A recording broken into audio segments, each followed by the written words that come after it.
Qu'est-ce que vous foutez là encore? Hey, évasion, optimisation, fraude? Qu'est-ce que c'est exactement tous ces trucs-là? Les trois sont intimement liés, mais revêtent quand même quelques différences subtiles. Vous allez comprendre, suivez-moi. La fraude fiscale, c'est simple. Oula, elle est bizarre cette phrase. Je vais avoir des problèmes, moi, à dire des trucs comme ça sur Internet. C'est la police, ouvrez. Non, mais attendez, c'est pas ce que vous croyez, hein, Bref, la fraude fiscale, ça consiste volontairement à contourner les législations dans le but secret de s'enrichir. Mais l'optimisation fiscale, elle est un peu différente. Elle utilise cette législation dans le but d'échapper à l'impôt par différents moyens. Mais un truc qui est bien avec l'optimisation, hein, c'est que c'est légal. Régime dérogatoire, utilisation de niches fiscales, etc. Une entreprise ou un particulier très riche, par exemple, qui cherche à réduire au minimum les charges fiscales, se servira de la loi sans se mettre en infraction avec les lois fiscales en vigueur. C'est bon, ça monte au cerveau?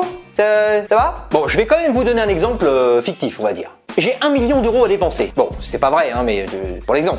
Eh bien moi, grâce à la législation, je décide d'acheter un yacht à 1 million d'euros plutôt qu'un appartement. Car mon yacht, lui, eh ben il me fera payer moins d'impôts. Alors que si j'achète un appartement, les impôts vont me tomber dessus. Puis en plus, un yacht, c'est quand même plus classe, quoi. Ça, c'est de l'optimisation fiscale, mon petit bonhomme. Et c'est légal. Et pour terminer, l'évasion fiscale. Alors, l'évasion fiscale, pour faire simple, c'est une sorte de mélange entre les deux, quoi. Cette pratique peut être considérée comme de l'optimisation fiscale, car elle consiste à tirer parti des subtilités d'un système afin de réduire l'impôt à payer. Mais elle peut être aussi considérée comme de la fraude fiscale.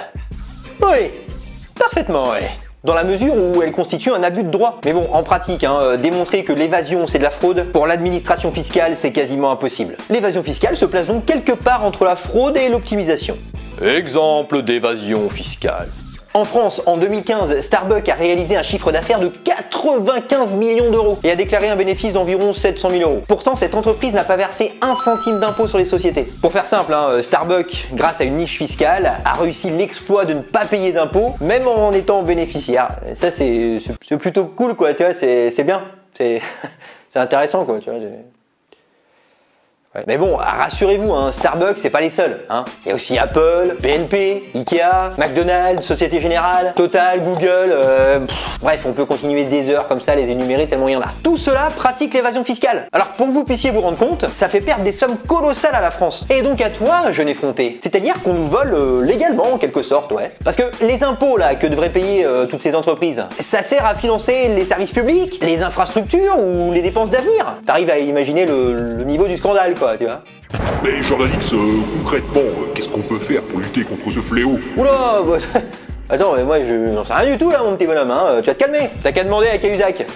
Dites rien, c'est cadeau, ça me fait plaisir. Moi, à la base, ma vidéo, elle a juste pour but d'expliquer la différence entre ces trois trucs-là, c'est tout. Après, vous démerdez. Par contre, si vous voulez, je peux vous donner mon avis. Mais on s'en fout de ton avis.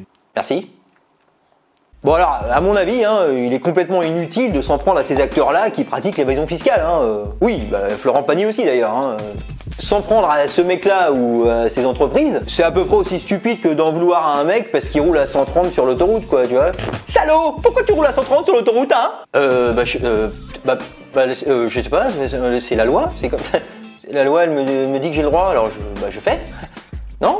Oui, mais bon, t'arrêtes, ok? Ah bon? Non, enfin c'est légal, alors tu me laisses tranquille, ok? Il est fou celui-là. Encore une fois, j'ai pas de solution miracle à vous proposer, mais s'en prendre à la cause d'un problème plutôt qu'à la conséquence, je suis pas sûr, mais je pense que ça peut être utile. J'ai rien dit. Conséquence, cause. J'ai juste comme ça, juste pour info. Par exemple, quand on lit le traité sur le fonctionnement de l'Union Européenne, on s'aperçoit que l'article 63 autorise et encourage l'évasion fiscale, puisque c'est écrit que même l'État ne peut pas s'y opposer.